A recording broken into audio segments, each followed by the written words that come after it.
नमस्कार दोस्तों, मैं हूं अमित और स्वागत करता हूं आपके अपने चैनल अमित जीएस सेंटर पे। दोस्तों, आज की इस वीडियो में हम पढ़ने वाले हैं भारतीय संविधान की अनुसूचियों को और इन अनुसूचियों में किन किन विषयों का उल्लेख किया गया है, ये टोटल कितनी अनुसूचियां हैं, यहाँ पर इस वीडियो में कंप्लीट हम जानेंगे। ठीक है, तो वीडियो शुरू करने से पहले आप लोगों से एक रिक्वेस्ट है कि यदि आप इस चैनल पे पहली बार आए हैं तो इस चैनल को सब्सक्राइब कर लीजिए, नोटिफिकेशन बेल को भी प्रेस कर दीजिएगा ताकि आने वाले हर एक वीडियो का नोटिफिकेशन आप तक पहुँचता रहे।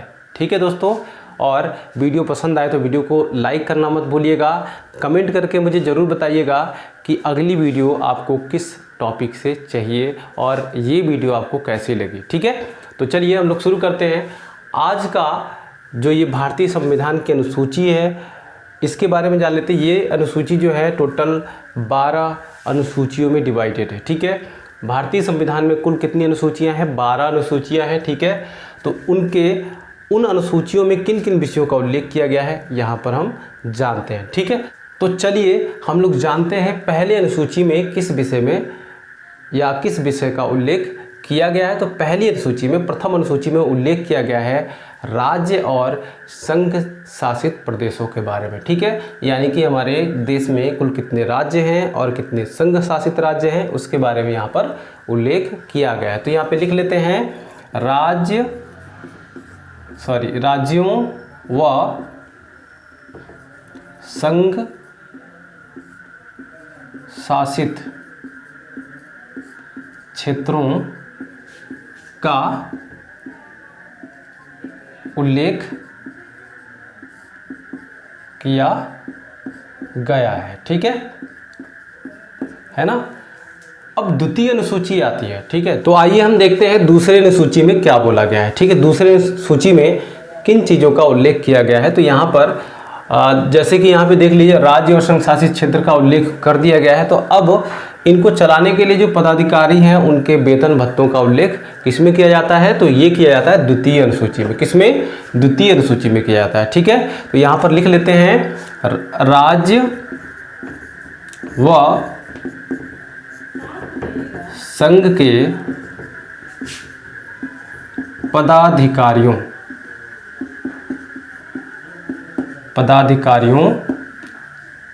के वेतन भत्तों का उल्लेख, ठीक है, यहाँ पर किया गया है, उल्लेख किया गया है।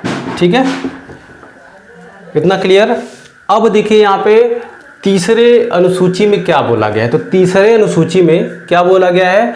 तो ये जो पदाधिकारी हैं इन पदाधिकारियों का क्या बोला गया है? ये पदाधिकारी जब पद ग्रहण करेंगे तो उस समय ये जो शपथ लेते हैं उसके बारे में यहाँ पर उल्लेख किया गया है तीसरे अनुसूची में। ठीक है, जब ये पदाधिकारी क्या करते हैं, नियुक्त हो गए, उनके वेतन भत्तों को फिक्स कर दिया गया, तो यहाँ पर अब तीसरी अनुसूची में क्या आता है कि इन पदाधिकारियों को जो शपथ वगैरह दिलाई जाएगी उसका उल्लेख किसमें किया गया है? तृतीय अनुसूची में किया गया है। ठीक है, तो यहाँ पे लिख लेते हैं कि पदाधिकारियों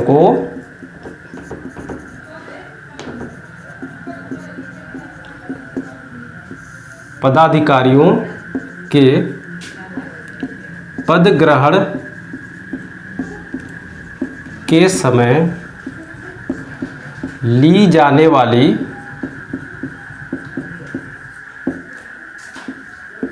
शपथ का उल्लेख। ठीक है, अब ये शपथ क्यों दिलाई जाती है? क्योंकि इस शपथ को दिलाने से क्या होता है कि एक तरीके से दबाव बना रहता है, नैतिक दबाव बना रहता है कि ये जो पदाधिकारी होंगे ये लोग भ्रष्टाचार नहीं करेंगे। ठीक है, अब ये पदाधिकारी होते कौन है? ये कौन होते हैं? ये राज्यपाल होते हैं, राष्ट्रपति होते हैं, प्रधानमंत्री होते हैं, मुख्यमंत्री होते हैं। ठीक है, इस तरीके से बहुत सारे जो पद हैं, ठीक है, देश को चलाने के लिए वो पदाधिकारी यहाँ पर उनकी बात की गई है। ठीक है, अब चौथी अनुसूची में आ जाते हैं। ठीक है, किसके? चौथी अनुसूची में क्या बोला गया है? तो ये यहाँ पर हम देख लेते हैं चौथी अनुसूची क्या है। तो इसमें बोला गया है, इसमें ये बोला गया है कि जब ये इन चीज़ों का, तीनों चीज़ों का क्या हो गया, सही हो गया, सब कुछ मतलब अच्छे से निपट गया, अब इन राज्यों का किसमें? राज्यसभा में। मतलब राज्यों और संघ शासित जो क्षेत्र होंगे इनका राज्यसभा में क्या होना चाहिए? इनका प्रतिनिधित्व होना चाहिए। तो उसके बारे में उल्लेख किया गया है कि कितना प्रतिनिधित्व होगा यहाँ पर। ठीक है, तो राज्यों, यहाँ पर लिख लेते हैं, राज्यों व संघ का, राज्यों व संघ का कितना?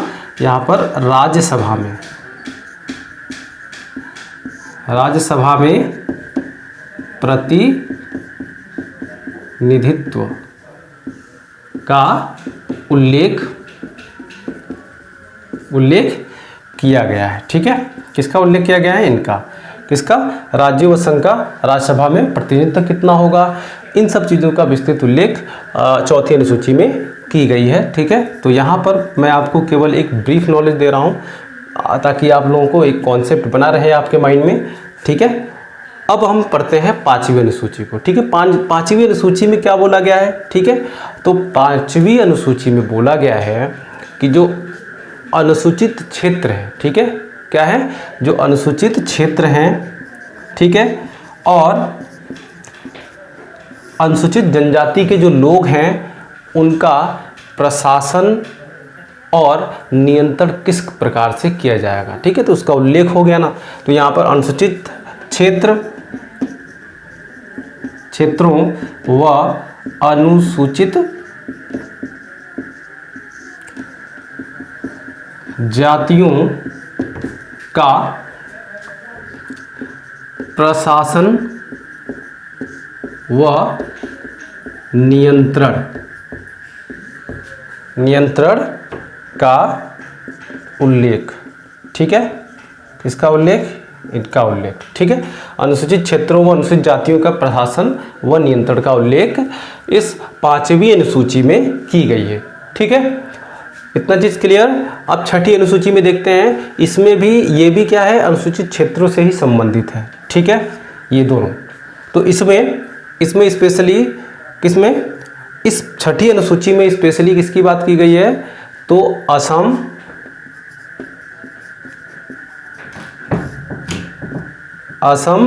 मेघालय, त्रिपुरा व मिजोरम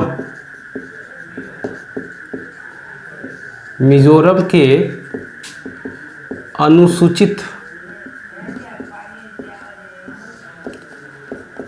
क्षेत्रों का प्रशासन,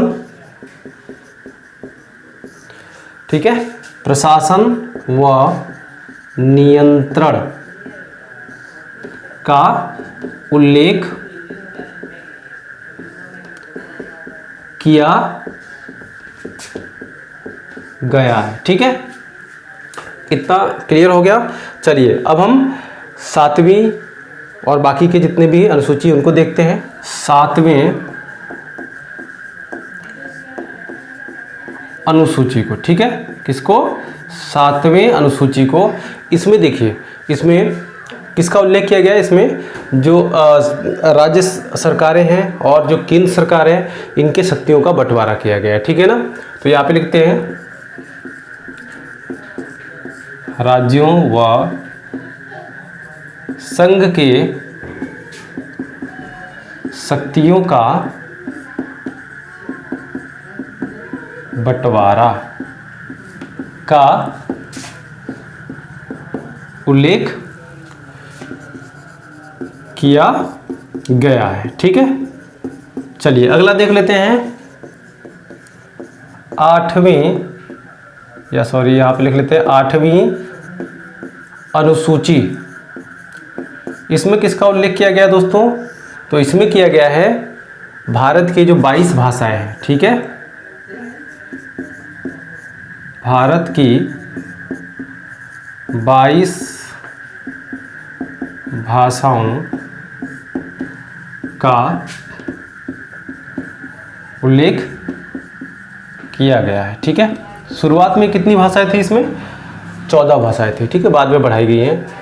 दोस्तों अब देखते हैं हम लोग 9वीं अनुसूची में क्या बोला गया है। ठीक है, 9वीं अनुसूची में क्या बोला गया है? तो इसमें बोला गया है जो हमारी संपत्ति है उसका गवर्नमेंट किन किन तरीक़ों से अधिग्रहण कर सकती है, तो उनकी विधियों के बारे में यहाँ पे बताया गया है। तो 9वीं अनुसूची में लिख लेते हैं हम लोग, संपत्ति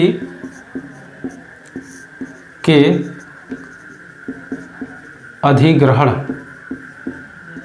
संपत्ति के अधिग्रहण की विधियों, ठीक है, विधियों यानी नियमों कानूनों का उल्लेख किया गया है। ठीक है, अब देखते हैं हम 10वीं अनुसूची को।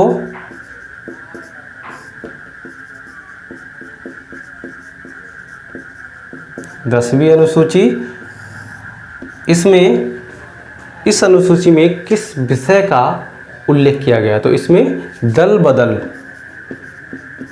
ठीक है, क्या दल बदल के प्रावधानों को, ठीक है, किसका? प्रावधानों का उल्लेख किया गया है। ठीक है, किया गया है। ठीक है, किसका किया है? तो दल बदल, यानी कि हम अगर दल बदलना चाहते हैं, भाजपा में है कांग्रेस में जाना चाहते हैं, या कांग्रेस में है भाजपा में आना चाहते हैं, तो ऐसे दल बदल का जो प्रावधान है उसका उल्लेख किसमें किया गया है? 10वीं अनुसूची में किया गया है। ठीक है, चलिए हम 11वां अनुसूची देख लेते हैं। 11वीं अनुसूची,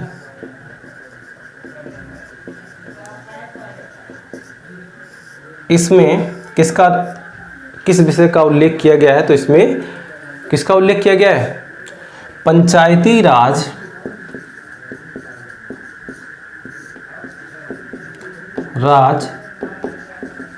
संस्थाओं का उल्लेख किया गया है। ठीक है, किसका उल्लेख किया गया है? पंचायती राज संस्थाएं जो हैं, ठीक है, उनका उल्लेख कि उनका क्या क्या कार्य होगा, कौन कौन सी संस्थाएं होगी, इस तरीके से चीज़ें जो हैं 11वीं अनुसूची में उल्लेख की गई है। ठीक है, उसके बाद लास्ट आती है 12वीं अनुसूची। ठीक है, इसमें किसका उल्लेख किया गया है? तो इसमें शहरी जो स्वशासन की संस्थाएं हैं, ठीक है, शहरी स्थानीय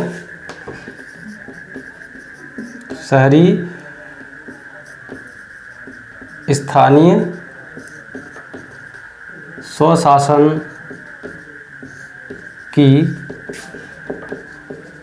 संस्थाओं का उल्लेख किया गया है। ठीक है, कि ये जो शहरी स्थानीय स्वशासन की जो संस्थाएं हैं इनका कार्य क्या होगा, ठीक है, कौन कौन सी संस्थाएं होगी, तो इनके विषय में 12वीं अनुसूची में उल्लेख किया गया है दोस्तों। ठीक है, तो उम्मीद करता हूँ दोस्तों कि ये भारतीय संविधान की अनुसूचियाँ हैं ये आपको समझ में आई होंगी। ठीक है, इनका आप स्क्रीनशॉट ले लेना या फिर नोट करते रहना, और वीडियो अच्छी लगी हो तो वीडियो को लाइक कर दीजिएगा, और अभी तक आपने इस चैनल को सब्सक्राइब नहीं किया है तो चैनल को सब्सक्राइब भी कर लीजिएगा, नोटिफिकेशन बेल को प्रेस कर दीजिएगा और दोस्तों में शेयर कर दीजिएगा।